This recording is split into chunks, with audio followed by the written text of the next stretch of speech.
এবার ভিডিও হচ্ছে, ঠিক আছে? এই আছে অঙ্কুশ, রিতম এবং নাম কি তোর? ঋষি। বাহ, তোরা এখন কোথায় এসেছিস জানিস তোরা? চাপড়া এটা কোথায় অবস্থিত? কোন ডিস্ট্রিক্টে আছে? কোন ডিস্ট্রিক্ট? ডিস্ট্রিক্ট কি, জেলা কি? নদীয়া জেলা। নদীয়া ধানতলার কাছে রানাঘাটের চাপড়া, যেটা ওয়েস্ট বেঙ্গলের অন্যতম প্রধান ফুল চাষ কেন্দ্র, ঠিক আছে?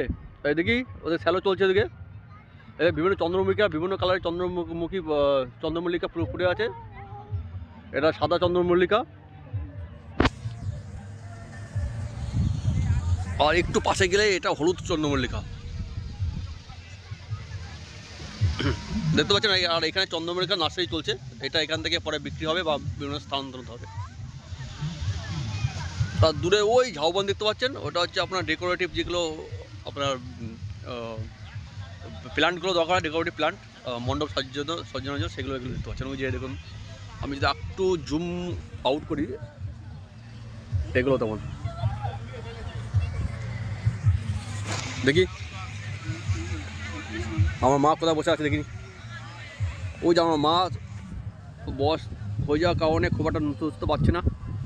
আর এখানে যেহেতু সমতল ভূমি নয়, হাল দিয়ে হাঁটতে হচ্ছে, মার পক্ষে একটু কষ্ট হয়ে যাচ্ছে। তা ধরে ধরে নিয়ে এসেছি।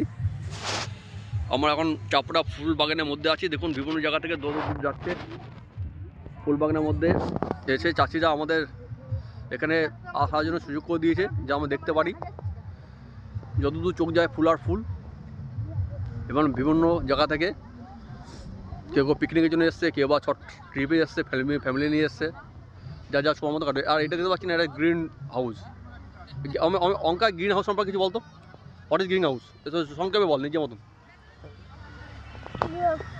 গ্রিন হাউস হলো একটা জায়গায় যেটা বেশি রোদ আসছে, যেটা জলবায়ুকে নিয়ন্ত্রণ করে, কোনো চাষের পক্ষে সেটা উপযোগী হয়ে তোলে। কেন আমরা মৌসুমি জলবায়ু অন্তর্গত। এখানে কখনো গরম, কখনো ঠান্ডা, কখনো বৃষ্টি হয়। সেই কারণে কি কোনো একটা চাষ করতে গেলে সেটা অপযুক্ত হয়ে যায়, প্রতিকূল হয়ে যায়। তো অনুকূল পরিবেশ ছাড়া কোনো চাষ সম্ভব নয়। হ্যাঁ, যাতে ওখানে কী বলে জলবায়ু কন্ট্রোল করতে পারে বা ক্লাইমেট কন্ট্রোল করা যায়।